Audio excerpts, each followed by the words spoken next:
রাত পোহালেই আমার স্বামীর সাথে আমার জায়ের বিয়ে। আমার স্বামীকে আমি এখনো ডিভোর্স দিইনি, অথবা আমার স্বামীকে আমি এখনো ছেড়েও যাইনি। আমি আমার নিজের রুমেই বসে আছি। আমাদের বিয়ে 10 বছর হতে যাচ্ছে, অথচ এই 10 বছরে আমাদের কোনো সন্তান হয়নি। এই 10টা বছর ধরে আমি নিঃসন্তান। কিন্তু সমস্যাটা আমার না, সমস্যাটা হচ্ছে আমার স্বামীর। আমার স্বামীকে এই 10টা বছরে অনেক চিকিৎসা করেছি, অনেক ডাক্তার দেখিয়েছি। বিয়ের 2 বছর পর যখন জানতে পারলাম যে আমার স্বামী আমাকে কখনো মায়ের সুখ এনে দিতে পারবে না, তখন আমার স্বামী আমাকে জড়িয়ে ধরে অনেক কান্না করেছিল। এমনকি আমার পায়ে পর্যন্ত ধরেছিল যে শুধুমাত্র একটা সন্তানের জন্য তুমি আমাকে কখনো ছেড়ে যেও না। তার কান্না জড়ানো মায়া মুখ দেখে আমি আর কোথাও যাইনি তাকে ছেড়ে। আমি আমার স্বামীকে ওয়াদা দিয়েছিলাম যে যত যাই কিছু হয়ে যাক না কেন, আমি তোমাকে কখনোই ছেড়ে যাব না। এভাবেই আমাদের সংসারটা কাটতেছিল। আমার শাশুড়ি আমাকে অনেক পছন্দ করতো।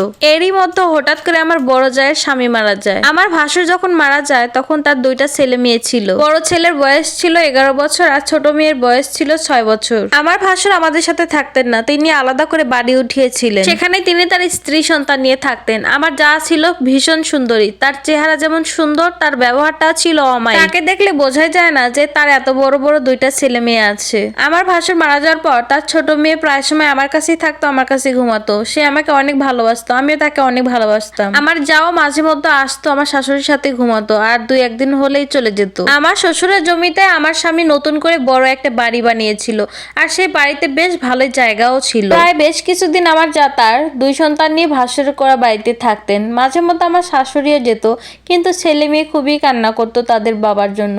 আমার স্বামীকে মানে তার চাচাকে অনেক ভালোবাসতো বাচ্চারা। তাদের কান্না সহ্য করতে না পেরে আমার স্বামী তাদের 2টা ছেলে মেয়েকেই নিয়ে আসে। প্রথমে মেয়েটাকে নিয়ে আমরা 3 জনই ঘুমাতাম, কিন্তু ছেলেটা আসার পর খাটটা অনেক ছোট ছিল, এজন্য 2টা ছেলে মেয়ে সাথে আমার স্বামী উপরে ঘুমাতো, আর আমি নিচে আলাদা করে বিছানা করে ঘুমাতাম।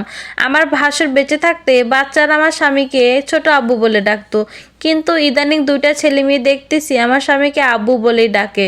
ভাসুরের ছেলে মেয়ে আমার খাটে ঘুমানোর জন্য জায়গা থাকতো না, যে কারণে আমি নিচে ঘুমাতাম।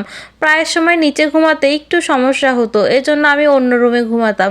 এভাবে আমার স্বামী আর আমার ভেতরে দূরত্ব সৃষ্টি হয়। ঠিক এইভাবে 1টা বছর পার হলো। 1টা বছর পর খেয়াল করলাম আমার শাশুড়ি এখন আমাকে আর আগের মতো ভালোবাসে না। সবসময় আমার বড় জায়ের প্রশংসা করে, আর আমার স্বামীর সাথে শুধু ভাবি ভাবি করে। বুঝতে পারলাম তারা আমার বড় জাকেই প্রাধান্য দিচ্ছে। আমার বড় জাকে ভালোবাসবে এটাই স্বাভাবিক, কারণ আমার বড় জা আমার শাশুড়ি নিজের বোনের মেয়ে, তাকে অনেক আদর করে বাড়ির বড় বউ করে নিয়ে এসেছিল। আর আমাদের বিয়েটা হয়েছিল পারিবারিকভাবে বিয়ে হওয়ার কারণে আমার শাশুড়ি আমাকে তেমন একটা পছন্দ করতেন না। সব থেকে বেশি পছন্দ করতেন আমার জাকে। আমার ভাসুর মারা যাওয়ার 1 বছর পর সবাই মিলে আবারও সেই বাড়িতে চলে গেলেন, কারণ আমার ভাসুর যে বাড়িটা বানিয়ে গিয়েছিলেন সেই বাড়িটা ছিল অনেক বড়। আমার বড় জা সাথে তার 2টা ছেলে মেয়ে, আমার স্বামী, আমার শাশুড়ি সবাই মিলে সেখানেই থাকতেন। আমার ইচ্ছা থাকলেও আমি যেতে পারিনি, কারণ আমি বাড়িতে অনেক গবাদি পশু পালতাম। তাদের খাওয়া দাওয়া, তাদের দেখাশোনা করা লাগতো আমার ভাসুরের বাড়ি চলে যাওয়ার পর আমার স্বামী প্রথম দিকে প্রতিদিনই আমার সাথে দেখা করতে আসতো। এরপরে সপ্তাহে 1 দিন আসতেন এবং বাজার করে দিয়ে যেতেন। তবে এসব দেখলে মাঝে মাঝে আমার অনেক কষ্ট লাগতো, কারণ আমার স্বামী আগের মতো আমাকে আর সময় দেয় না, তাদের সাথে বেশি সময় কাটায়। এই কথা বলতে গেলে আমার স্বামী আবার আমার সাথে ঝগড়া লাগতো। এমনও দিন গেছে আমার স্বামী যখন আমার জন্য বাজার করে নিয়ে আসতো, আমি যদি বলতাম আজকে রাতটা আমার সাথে থেকে যাও, তখন সে আমার গায়ে পর্যন্ত হাত তুলতো। এজন্য আমি আর তাকে কখনো জোরও করিনি, খালি খালি ঝামেলা বাড়বে। আর এখন তো সে মাস পার হয়ে গেলেও আমার সাথে দেখা করতে আসে না। হঠাৎ একদিন কিছু না বলে আমার স্বামী আর শাশুড়ি বাসায় আসলো। শাশুড়ি আমাকে ডেকে নিয়ে বলল, দেখো বৌমা, তোমাদের তো আর কখনো বাচ্চা হবে না। আমি ভেবেছি আমার ছোট ছেলের সাথে আমার বড় বউয়ের বিয়ে দিব। আমার বড় বউয়ের তাহলে সারা জীবন একাও থাকতে হবে না, সাথে 2টা বাচ্চাও পাবে। আমার বিয়ের সময় আমার বিয়ের কাবিন ছিল 1 লাখ টাকা। আমার শাশুড়ি বলল, তোমাকে আমি 3 লাখ দিব, যদি সমস্যা হয় তো তুমি এই টাকাগুলো নিতে পারো, আর তুমি যদি তাদের সাথে মানিয়ে গুছিয়ে চলতে পারো তাহলে তুমি থেকে যেতে পারো। আমি এই ব্যাপারগুলো আগে থেকে আন্দাজ করেছিলাম। আমি আমার স্বামীর মুখের দিকে একবারের জন্য তাকালাম। কি মায়াভরা মুখ নিয়ে সেদিন আমাকে বলেছিল যে আমি যেন তাকে কখনো ছেড়ে না যাই, অথচ সে আজকে আমাকে ছেড়ে যাওয়ার জন্য বলতেছে। আমার স্বামীর উপর একরাশ অভিমান জমে গেছে আমার।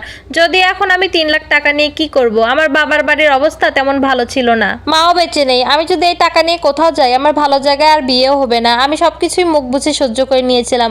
আমি তখন কোনো কান্না করতে পারিনি। আমার স্বামী আমাকে রুমে ডেকে নিয়ে গিয়ে বলল, তোমার কখনো কোনো অবহেলা হবে না, আমি তোমাকে সব কিছুই দিব। তার এই সমস্ত কথা শুনে আমি হেসে উড়িয়ে দিলাম। কার সাথে আমি কথা বলবো যে আমার সাথে বেইমানি করেছে? নামাজের পাটিতে 2 হাত তুলে আল্লাহর কাছে কান্না করেছি। এই ছিল আমার কপালে, এই দিন আমাকে দেখতে হলো। আমার স্বামী এখন আমার কাছে আসে না বললেই চলে। শাশুড়িও এখন আমার সাথে কথা বলে না। শ্বশুর বাড়ির লোকজন আমাকে দেখলে কেমন কেমন করে, সবসময় বলে আমি তাদের ছেলেকে কেন ডিভোর্স দিয়ে চলে যাচ্ছি না। আফসোস লাগে একসময় এই শাশুড়িকে কত পরম যত্ন করে রান্না করে আমি খাইয়েছি। এটা একটা আপুর জীবনের গল্প। গল্পটা কেমন লাগলো অবশ্যই